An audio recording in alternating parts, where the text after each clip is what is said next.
In today's video, I'm going to teach you how to enable or disable Leo AI Chat on Brave browser.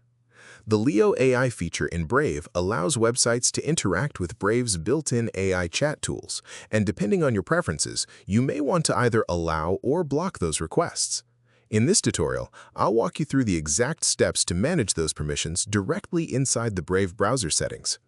To get started, open the Brave browser on your computer.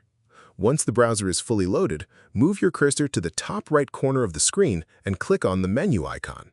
This will open a drop-down menu where you can access different browser options and customization settings. From the menu, click on Settings to enter the main settings page for Brave. This section gives you control over your browser's appearance, privacy options, permissions, and security preferences. After opening the settings page, look toward the left-hand sidebar where the different categories are listed. Now select Privacy and Security from the sidebar. This area contains many of the important controls related to website permissions and browsing protection. Once you are inside the Privacy and Security section, look near the top for the option called Site and Shield Settings. Then click on it to continue. After opening Site and Shield Settings, scroll down until you reach the Permissions section. Underneath that section, you may see an option called Additional Permissions. Expand it to reveal more advanced permission controls available within the Brave browser. Inside the Additional Permissions section, you should find the setting labeled Leo AI Chat.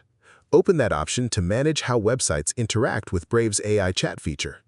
At this point, you will have the choice to either allow websites to request access to Leo AI Chat or prevent websites from opening Leo AI Chat altogether. If you enable the option, websites will be able to ask permission to open Leo AI Chat when supported. If you disable it, Brave will block those requests automatically moving forward. This setting can be useful if you want more control over browser interactions and AI-related features while browsing online. Once you select the option that works best for you, the changes are saved automatically. You can simply close the Settings tab and continue browsing normally without needing to restart the browser. And that's all there is to it. As you can see, enabling or disabling Leo AI Chat on Brave browser is a quick and straightforward process once you know where to find the setting. If you found this video helpful, let me know in the comments. Give it a like, subscribe to the channel, and don't forget to hit the notification bell.